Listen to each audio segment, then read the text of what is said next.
So I just watched a video by Joe Best of Best Transformation titled Vegan Stop Burning Your Bridges. And he's basically ranting about, as a vegan himself, he struggles and, he comes from a past of binge eating. He's had weight issues. He's type 2 diabetic as well. And from time to time, he slips up and he eats animal products, whether it's meat or dairy or whatever.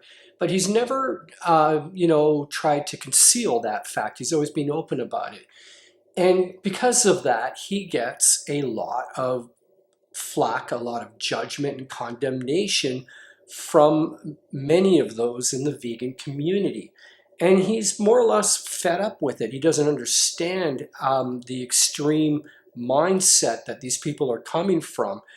And, he's more or less pleading in this video, like, you only represent 2 or 2.5% of the population. Like, there's a lot of people out here like myself who would like to be more plant-based, but they look at you guys and they definitely don't want to become like that, being radical, being fanatical. And what can I say? I've been a vegan. I'm into my 9th year now being a vegan, and I've seen it all. And there's one thing, I have to side with Joe Best on this. Now, the typical response you get from the ethical vegans, the animal rights activists, well, don't you care about the suffering of sentient beings? It's always that. It always comes back to that. That doesn't work for me because I'm not an ethical vegan. I don't buy into all of that. The whole dogma of ethical veganism. And the way I see it, like Joe Best is truly, if he could be 100% vegan, he would. He really is sincerely trying. And for the most part, he is plant-based. And, my view on this is that if he never achieves 100% vegan, I'm okay with that.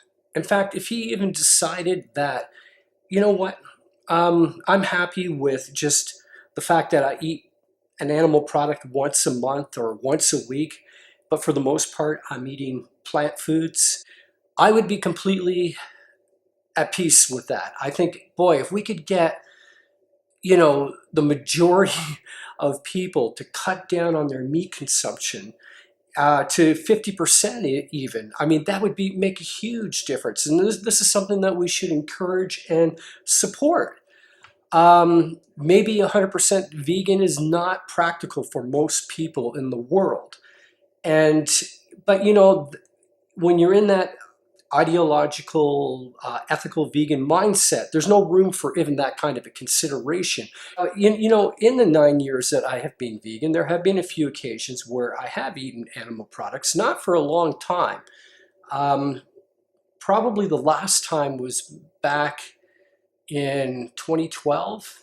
I was at a wealth management meeting hosted by a seminar hosted by my bank. But at this event, there wasn't being dinner served. It was just, snacky foods, right? And so I'm there talking to a couple of guys, one who's he's a bond trader, and the other one worked for a mutual fund. And this lady serving the treats had one little item on her tray left, and she was at the other side of the room. She walked all the way over to me, and because I guess she saw that I didn't have anything to eat, and she offered me her last treat on the plate. It just happened to be a slice of red beet with a very tiny portion of goat's milk drizzled in balsamic vinegar. And I said to her, I said, well, that looks really good, but I am a vegan, and, normally I wouldn't eat that kind of food because it has goat's milk on it.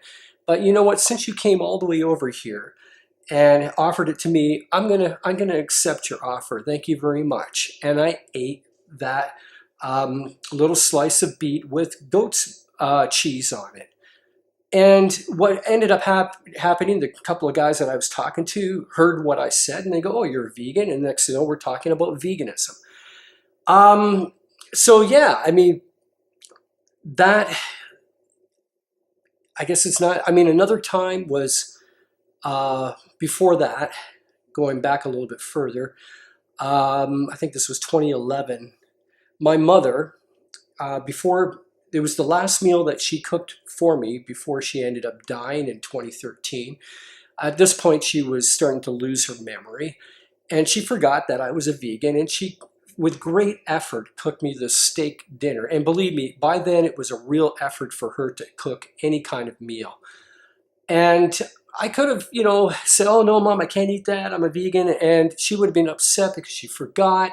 And she would have, like just been frustrated about the situation. Instead, I just didn't make any mention of it. And I ate the dinner because my mom, out of her love, made it for me. Now, ethical vegans can't have that. That kind of flexibility, forget it. There's no way. The moment I did that, I was no longer vegan, and yet it was no big deal. I ate the steak dinner. The next day, I didn't feel sick. I didn't feel anything. I just resumed being a vegan again. And the same thing when I ate that little slice of beet with goat's cheese on it. That was it. Done. And then after that, what it did lead to, though, was a really nice conversation about being vegan, which otherwise probably would not have happened. That's me. That's my style. I'm not saying everybody can do it, but I'm definitely not in that camp where it's an either or situation. Either you're a vegan or you're not a vegan. And I've done videos on this as well in the past too. And so, yeah, I definitely side with Joe on this, and I support him in his struggles and in his efforts to trying to eat more plant-based, trying to eat healthier, and to overcome his own issues. I definitely, and we should all, give support behind people like that. I mean, that's my point of view. But I know if you're ideological, if you've got that it's us versus them mentality, that will never fly. The longer I'm in this vegan community, and I'm sad to say this, the less I like it.